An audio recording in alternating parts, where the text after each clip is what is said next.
Buenos días, Iglesia Emmanuel. Les bendecimos en este día en el nombre del Señor. Damos gracias a Dios por su presencia y nos gozamos de poder estar en la presencia del Señor y poder compartir la palabra. El tema de hoy, el tiempo de volverse a Dios. Este tiempo que estamos viviendo debe ser de reflexión para nuestra vida, partiendo del punto de vista de Dios y no del nuestro.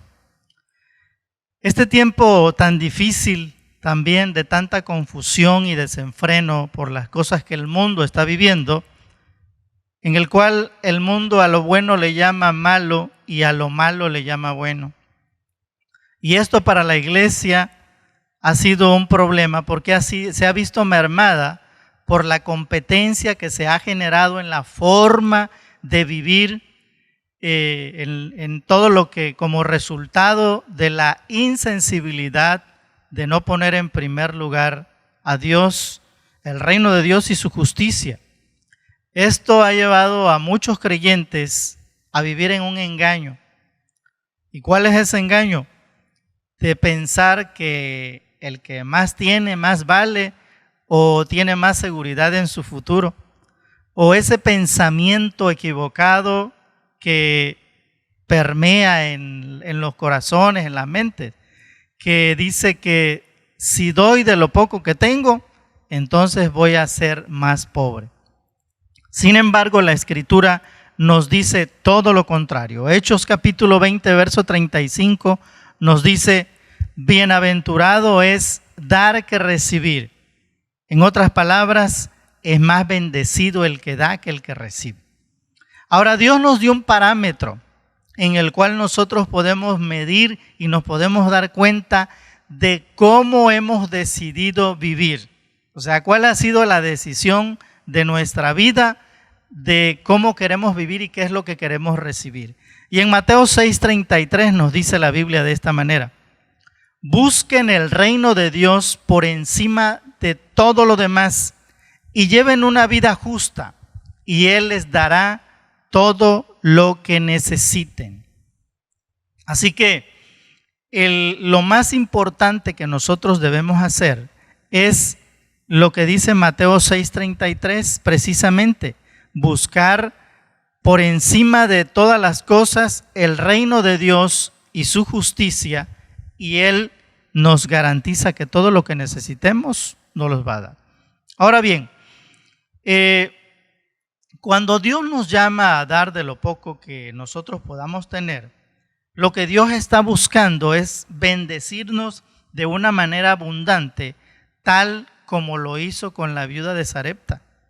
Esa es la verdad. No es que Dios nos quiere que vengamos a menos, no. Sin embargo, ese pensamiento que reina en la mayoría de los corazones, de querer amontonar cosas para nosotros, cosas nuevas, cosas que verdaderamente nos satisfagan y nos hagan sentir bien, no es nuevo en la vida en la iglesia, en el pueblo de Dios. Este pensamiento ha existido desde el principio y por supuesto que no viene de Dios.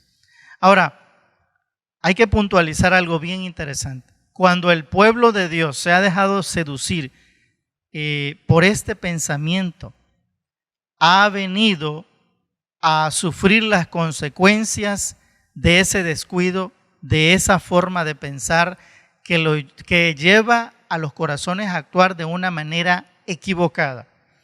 Y veamos lo que dice la Escritura en Malaquías capítulo 3, versos del 6 al 9. Dice: porque yo Jehová no cambio, por eso, hijos de Jacob, no habéis sido consumidos. Desde los días de vuestros padres os habéis apartado de mis leyes y no las guardasteis. Volveos a mí y yo me volveré a vosotros, ha dicho Jehová de los ejércitos. Mas dijisteis: ¿en qué hemos de volvernos? Y el Señor dice: ¿robará el hombre a Dios? Pues vosotros me habéis robado. Y dijisteis: ¿en qué te hemos robado? En vuestros diezmos y vuestras ofrendas. malditos sois con maldición, porque vosotros, la nación toda, me habéis robado. ¿Qué está diciendo aquí el Señor y qué es lo que Dios quiere que nosotros verdaderamente lleguemos a la comprensión? Bueno, nos habla de que nosotros debemos dar lo mejor a Dios. Y aquí está hablando de que el pueblo de Israel en aquel tiempo, en el tiempo del profeta Malaquías, había tenido un descuido total en dar lo mejor a Dios. Así que, para que nosotros no seamos engañados y seducidos por esa clase de pensamiento que fluye en el mundo y permea muchas veces en los corazones, en las mentes de las personas creyentes, Dios nos llama a tomar acciones para no apartarnos del propósito de Dios, del propósito al cual nos ha llamado en esta vida. ¿Cuáles son las acciones que nosotros debemos de tomar? Número 1, como primera acción, lo primero que nosotros debemos hacer es que debemos decidir que es tiempo de dar prioridad al reino de Dios. Es lo primero que nosotros debemos hacer en este tiempo tan convulsionado por la mercadotecnia, por el querer tener, por el querer tener siempre cosas nuevas, cosas que están a la moda, cosas que los demás tienen. Y este peligro de estar en ese tipo de pensamiento es lo que ha llevado a la gente al fracaso. Veamos lo que dice Ageo, capítulo 1, versos del 2 al 4. Cómo el Señor aquí nos dice de esta manera. Dios le dijo a Ageo: yo soy el Dios de Israel. Ustedes dicen que aún no es tiempo de reconstruir mi templo, pero viven en lujosas casas mientras mi templo está en ruinas. Miren lo que el Señor dice aquí categóricamente. Ahora, no lo dice el pastor, no lo dice el diácono, no lo dice el líder, lo dice Dios. Y el Señor lo que nos está aquí mostrando y lo que nos está llamando la atención es que así como en el tiempo del profeta Ageo, en el año 520, 530 más o menos que profetizó Ageo, las personas, el pueblo de Israel, le tomaban más interés y se ocupaban más de querer, como en este tiempo, tener unas casas bonitas, tener su coche nuevo, vestir bien y hacer cosas que casi la mayoría de la gente busca. Y el Señor dice, no es por ahí el camino. Ahora, una de las cosas que debemos aprender en el reino de Dios es que nosotros no somos dueños de las cosas que tenemos, somos administradores. Y como administradores necesitamos rendir cuenta de los bienes que nos ha sido entregado por el Señor. Ahora bien, esta porción de la Escritura nos hace ver que Dios no nos bendice para amontonar ni para presumir los bienes que tenemos, sino para engrandecer el reino de Dios. Esa es la verdad. No es para amontonar, no es para presumir, no es para que nos sintamos como aquel hombre que el Señor le llama insensato, cuando dijo, oh alma mía, dice que había acumulado muchas cosas, había cosechado mucho, y dijo, no tengo ni dónde guardar todo lo que he cosechado. ¿Qué voy a hacer? Voy a derribar estos graneros, voy a hacer unos más grandes, y ahí voy a guardar la cosecha. Y dijo entre sí, alma mía, gózate, reposa, porque muchos bienes tienes. Y el Señor dijo, ¿no sabes que esta noche vienen por tu alma? En otras palabras, esa noche iba a morir. Y lo que has provisto, lo que has lo que vas a guardar, ¿para quién va a ser? Y de la misma manera el Señor nos dice en este tiempo, no es para acumular. Veamos lo que dice la Escritura en Mateo capítulo 6, versos del 19 al 21. Dice así el Señor: no acumuléis riquezas en este mundo, pues las riquezas de este mundo se apolillan y se echan a perder. Además, los ladrones perforan las paredes y las roban. Acumulad más bien riquezas en el cielo, donde no se apolillan ni se echan a perder, y donde no hay ladrones que entren a robarla. Pues donde tengas tus riquezas, allí tendrás también el corazón. Interesante. Esto es lo que el Señor nos está llamando la atención para que tengamos cuidado.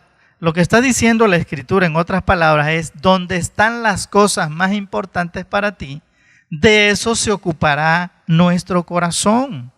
Por eso es que es bien importante que nuestras riquezas estén en el reino de los cielos, no aquí abajo en la tierra, porque si no, nuestro corazón va a enfocarse y se va a inclinar por las cosas de este mundo.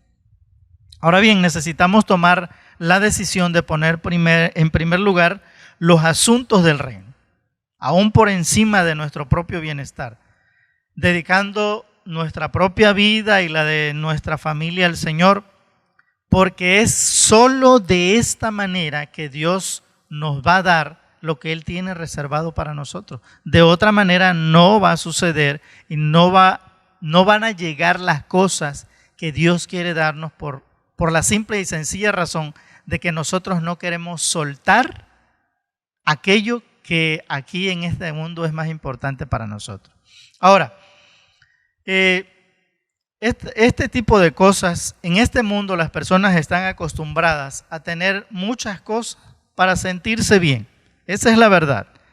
Y desafortunadamente y tristemente la gran mayoría de los cristianos ponemos nuestras necesidades y proyectos como más importantes y se dedica más tiempo, esfuerzo y recursos en ello. Muchas veces pensamos que para hacer grandes cosas en el llamado de Dios, no necesitamos hacer nada, sin cambiar nada en nuestra forma de vivir. Pero en realidad ninguno de nosotros puede hacer grandes cosas si solo se está jugando a la religión. Porque el que nosotros no nos volvamos a Dios de todo corazón y nos enfoquemos en los asuntos del reino, haciendo verdaderamente lo que el Señor quiere, eso es estar jugando a la religión. Y en algún momento Dios tendrá que llamarnos la atención, como precisamente está sucediendo en este tiempo. Bien, punto número 2. ¿Qué otra acción yo debo de tomar para que yo camine en el propósito de Dios? Bueno, debo decidir que es tiempo de recoger la cosecha. Es tiempo de predicar el evangelio. Es tiempo de buscar lo que se había perdido. Juan capítulo 4, verso 31 al 35 nos dice de esta manera: mientras tanto los discípulos le insistían a Jesús: Rabí, come algo. Jesús les respondió: yo tengo una clase de alimento que ustedes no conocen. Y miren cómo el Señor aquí: yo tengo una clase de alimento que ustedes no conocen. Y eso es la parte que a nosotros muchas veces no nos queda claro.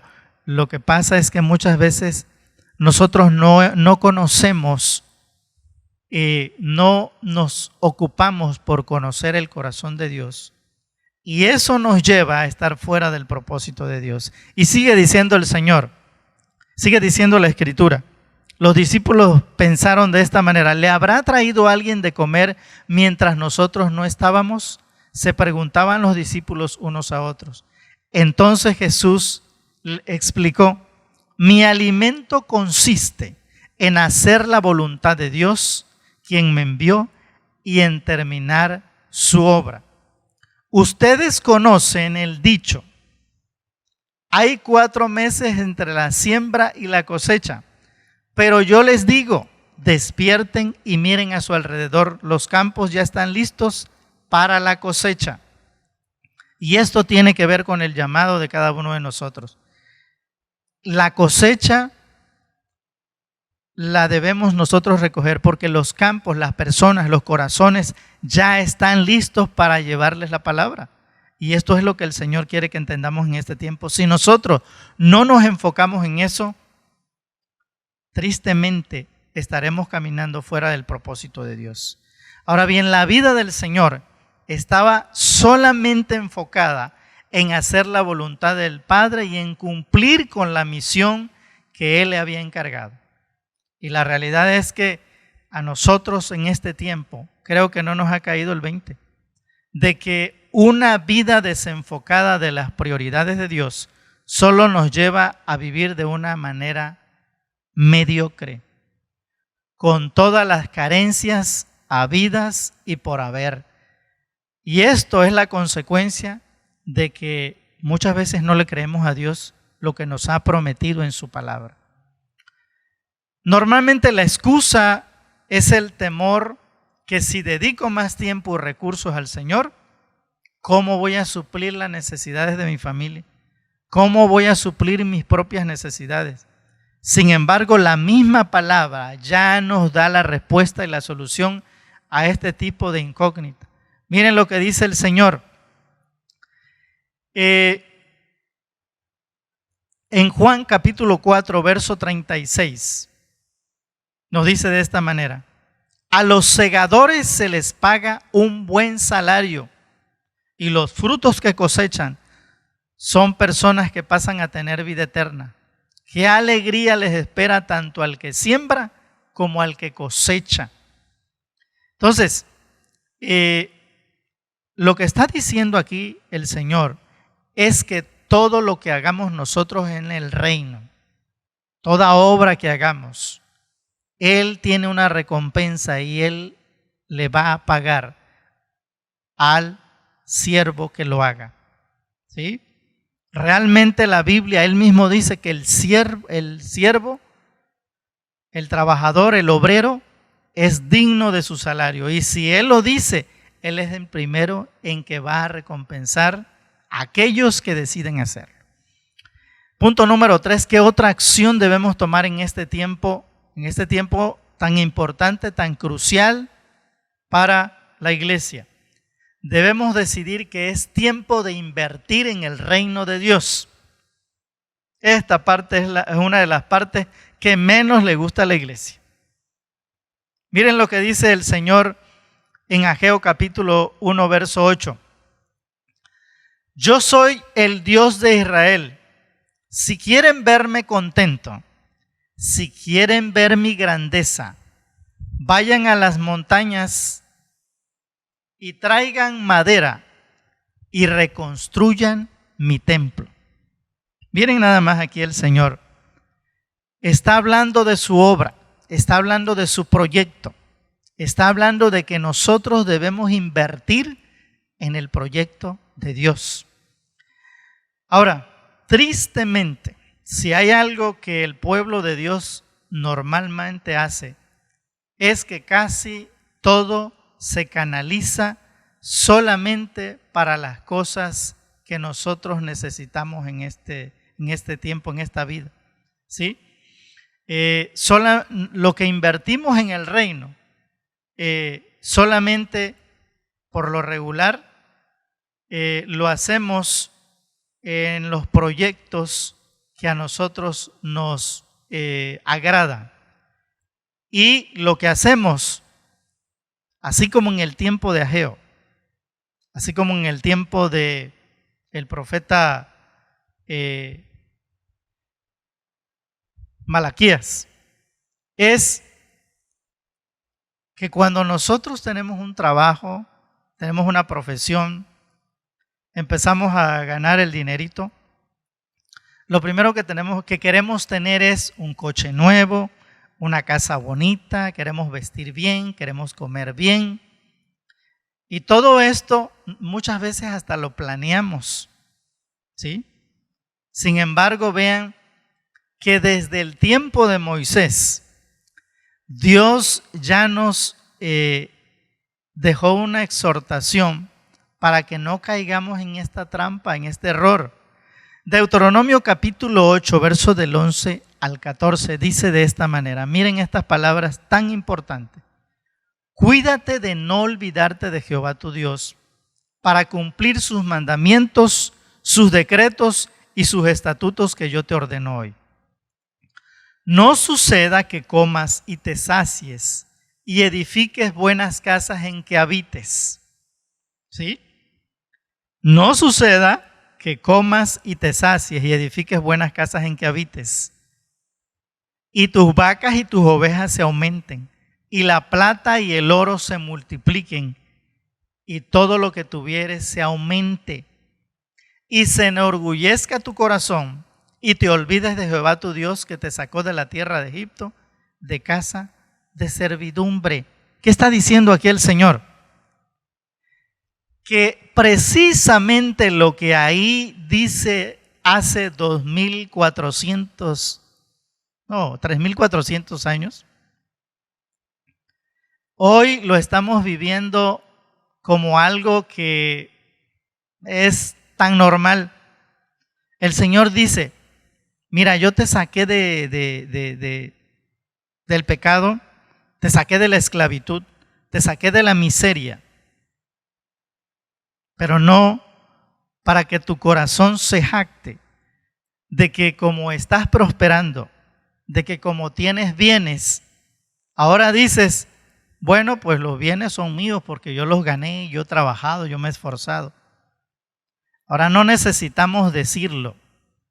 El hecho de que nosotros no invertimos en el reino de Dios, lo está diciendo todo. Tristemente, de todo lo que Dios nos da, lo que comúnmente canalizamos para Dios son los diezmos. Pero si nos damos cuenta, el Señor no solamente habla de diezmos, sino también de la ofrenda. Malaquías dice, toda la nación me ha robado. Y ellos preguntan, ¿y en qué te hemos robado? Y el Señor dice, en los diezmos y las ofrendas. Pero el punto aquí es que muchas veces nosotros pensamos, no, pues es que yo doy el diezmo, hermano. Pero sabes una cosa, el diezmo no es tuyo, no es mío, el diezmo es del Señor. Y cuando te lo quedas, te conviertes en ladrón porque estás robando al Señor. Así que, ¿qué es lo que Dios está diciendo entonces? ¿Qué sucede con lo que Dios te da para que lo administres?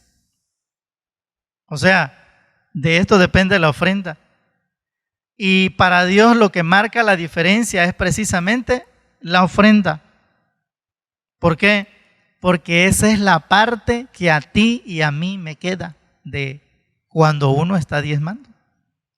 Ahora bien, lo que sí es cierto es que cuando se trata de la ofrenda, tristemente, si bien damos lo que nos sobra. Y esta forma, esta actitud, no es otra cosa que la misma actitud que se vivía cuando el profeta Malaquías profetizó en ese tiempo. Y vean una cosa, amados, lo que lleva a la ruina a las personas no son las crisis económicas, son las crisis espirituales como las que estamos hablando precisamente. Las crisis espirituales que nosotros mismos propiciamos por la falta de entrega al Señor. Esa es la verdad. Ahora bien, tanto el libro de Ageo como el libro de Malaquías nos hablan de una terrible decadencia que se vivía en Israel al grado de que los sacrificios que el pueblo presentaban no eran de lo mejor, porque como dice la Escritura, lo que ofrecían ni siquiera era acepto si se la llevaban a una persona. Veamos lo que dice Malaquías capítulo 1, verso 8. El Señor Todopoderoso dice: ¿acaso creen que está bien ofrecer como sacrificio un animal ciego? ¿No está mal que sacrifiquen animales cojos o enfermos? Lleven a uno de estos animales a su gobernante a ver si a él le gusta lo que le dan como regalo. ¿Creen que él les daría las gracias por eso? Miren qué importante es que nosotros veamos esto.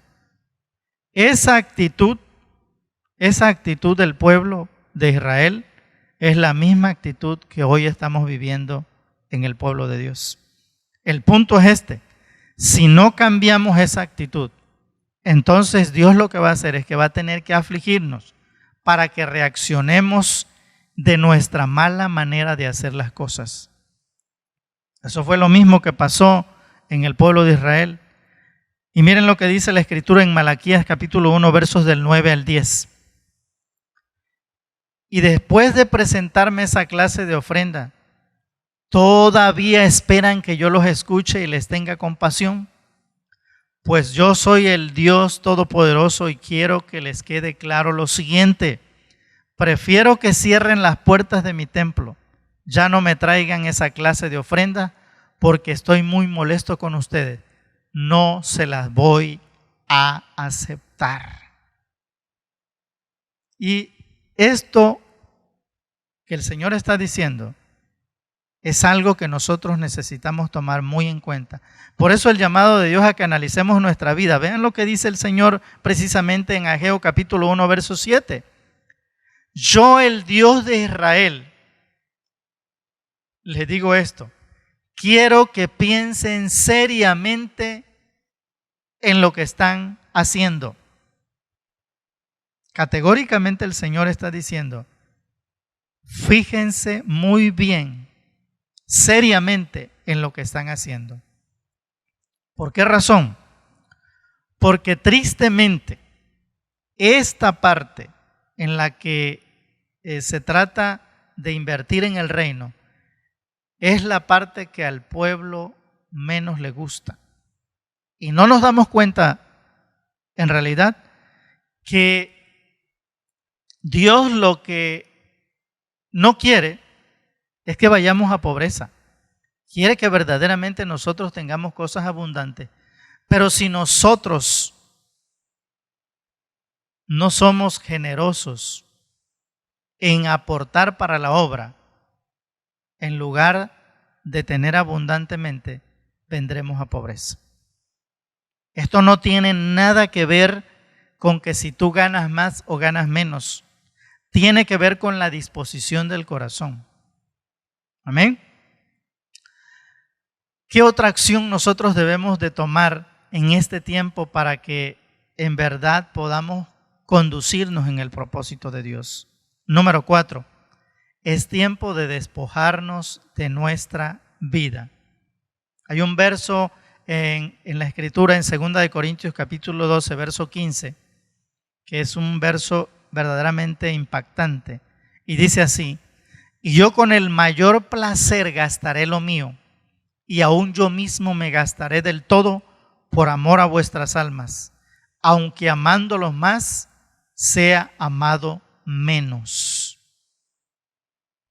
El punto aquí es que si nosotros no renunciamos a nuestra vida, solo vamos a vivir en un círculo vicioso donde lo que intentemos construir, Dios no lo permitirá. Dios hará que eso sea derribado precisamente. ¿Por qué? Porque así como en los tiempos de Israel, si no atendemos el llamado de Dios, entonces viene la escasez para nuestras vidas. Miren cómo el Señor aquí nos exhorta y dice precisamente lo que está diciendo en la Escritura. ¿Se han puesto a pensar por qué se desgastan tanto queriendo prosperar y no lo logran? Miren, Ageo capítulo 1, versos 5 y 6 nos dice de esta manera: yo soy el Dios de Israel, y quiero que piensen seriamente en lo que están haciendo. Ustedes siembran mucho y cosechan poco. Comen y no calman su hambre. Beben y no calman su sed. Se abrigan y siguen teniendo frío. Y el sueldo que se les paga no les alcanza para nada. Yo soy el Dios de Israel y quiero que piensen seriamente en lo que están haciendo. Ustedes esperan grandes ganancias, pero es muy poco lo que han logrado. Lo que guardan en su casa, lo destruí en un instante. ¿Y saben por qué lo hice? Dice el Señor. Pues porque mi templo está en ruina, mientras que ustedes solo piensan en arreglar sus propias casas. Por eso no he dejado que llueva sobre los campos y sobre los montes. Por eso se han perdido sus cosechas de trigo y de uvas y de aceitunas, y por eso sufren hombres y animales. Tremendo esto que está diciendo el Señor. Y lo mismo pasa hoy en día. La gente se afana, se desgasta, invierte tiempo, dinero y esfuerzo queriendo prosperar, tener más. ¿Y sabes una cosa? La obra de Dios no le invierte nada. Pero ojo con esto. El problema no termina allí, sino que en realidad, así como en el tiempo de Israel, la consecuencia puede ser peor. Así como por la obstinación de querer tener lo mejor en ese tiempo, no queriendo invertir en el reino de Dios, sino prefiriendo las cosas que a nosotros nos satisfacen, que satisfacen la carne. Por esa razón, Dios, por medio del profeta Amós, trajo esta profecía. En Amós capítulo 8, versos 11 y 12, vean esto que fue tremendo para el pueblo de Israel. Dice así la palabra de Dios. He aquí vienen días, dice Jehová el Señor, en los cuales enviaré hambre a la tierra, no hambre de pan ni sed de agua, sino de oír la palabra de Jehová. E irán errantes de mar a mar, desde el norte hasta el oriente discurrirán buscando la palabra de Jehová y no la hallarán. Amados, ¿saben qué sucedió con esto? Sucedió que por la actitud que tomaron, cuando profetiza Ageo en el año 520, 530, habla todas estas cosas el Señor, porque Dios no quería que el pueblo padeciera todo lo que padeció después. Y entonces, antes de eso, en el año 720, 750, Amós profetiza esto y les dice que si no cambiaban esa actitud, Dios se iba a alejar de ellos. ¿Y saben qué sucedió, hermano? El último profeta del Antiguo Testamento fue el profeta Malaquías. Profetizó en el año 450 a.C. Y pasaron 450 años hasta que Cristo vino, o el profeta Juan el Bautista.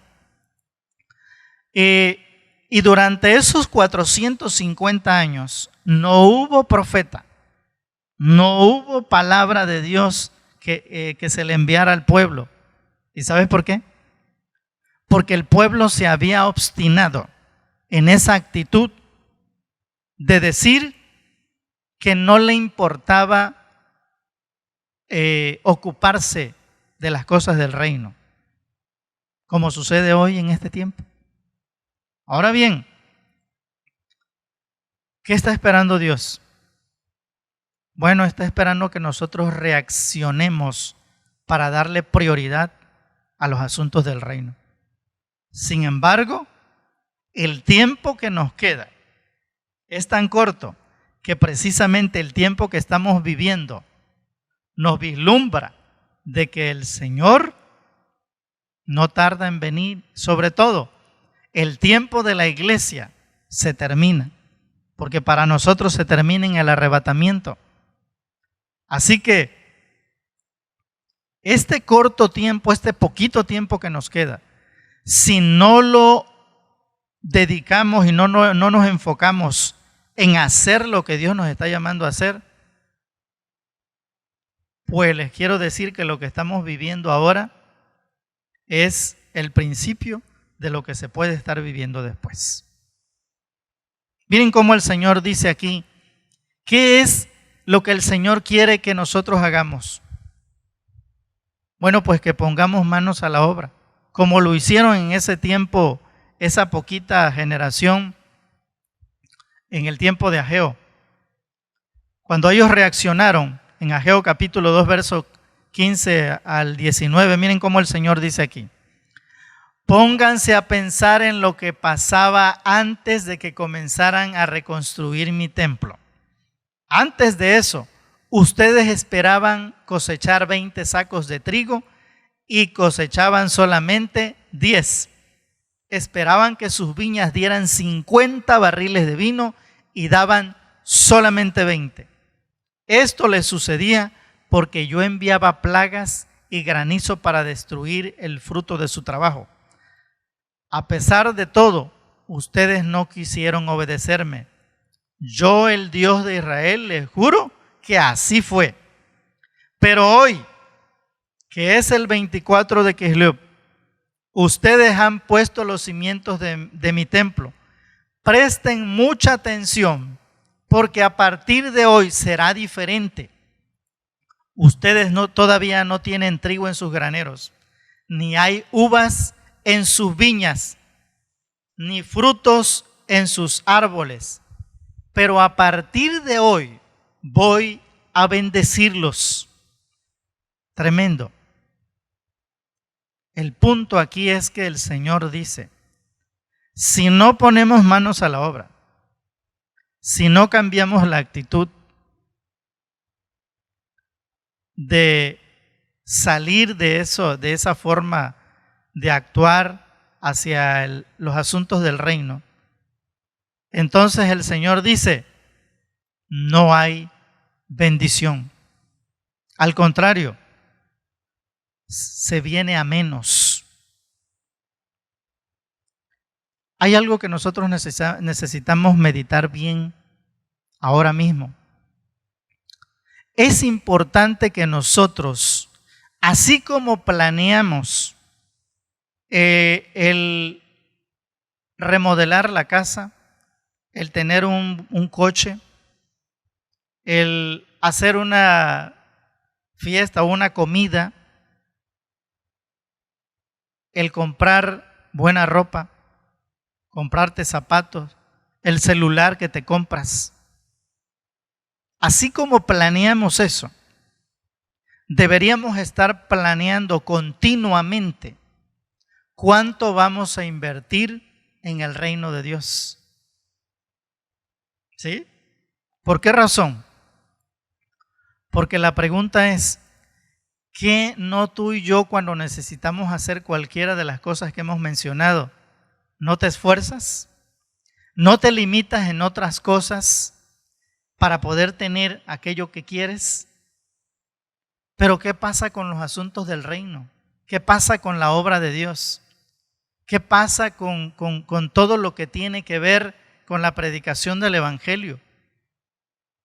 Sencillamente, esa forma en que normalmente se actúa, con indiferencia, no queriendo esforzarnos ni sacrificar nada de nuestra comodidad y de nuestros recursos para la obra de Dios, esa forma de hacer las cosas fue la que llevó al pueblo de Israel a que terminaran siendo la burla del resto de las naciones. Y en ese tiempo de Malaquías terminaron por una vamos a decir, exilio de parte de Dios, en el sentido de que por una sequía espiritual, porque Dios les dejó de hablar a través de los profetas durante 450 años. ¿Te has preguntado muchas veces tú por qué muchas veces Dios no estás escuchando a Dios? ¿Por qué lees la palabra y no pareciera que no lees nada? ¿Por qué oras y parece que tus oraciones rebotan? Tenemos que entender que en este tiempo, si no cambiamos la actitud, entonces las cosas se tornarán más difíciles. El llamado de Dios es que, como dice ahí repetidamente en el libro de Ageo, en las porciones que hemos leído, piensen bien lo que están haciendo, dice el Señor. Debemos verdaderamente, seriamente, dice el Señor, pensar en qué es lo que estamos haciendo y no poner como pretexto el que o no podemos o sencillamente la crisis es la que no nos lo permite. Amados, es tiempo de tomar una decisión en el Señor y el tiempo es hoy. Dios los bendiga y esta palabra la podamos meditar y ponerla por obra, porque en verdad, como dice ahí la Escritura, así dice el Señor, así dice Dios. No lo dice el hermano que está predicando, lo dice el Señor. Así que le damos gracias a Dios por su palabra, los bendecimos en el nombre del Señor. Y en este momento yo quisiera orar. Si hay alguien que está escuchando, que ha escuchado esta palabra, este mensaje, y Dios le ha hablado, Dios le ha tocado, ha creído lo que hemos hablado de parte del Señor, le quiero decir en el nombre del Señor que queremos orar por usted. Si quiere venir a los pies del Señor, recibir al Señor como su único y suficiente Salvador, ore conmigo estas palabras. Padre, en esta hora yo abro mi corazón. Te reconozco como mi Señor y mi Salvador. Reconozco que te necesito. Reconozco que he pecado. Necesito de ti y por eso vengo a tus pies. Me arrepiento y te recibo como mi Señor y mi Salvador. Gracias por hacerme tu hijo. Gracias por perdonarme en la cruz del Calvario. En el nombre de Jesús te doy gracias y te acepto como mi Señor y mi Salvador. En el nombre de Jesús. Amén.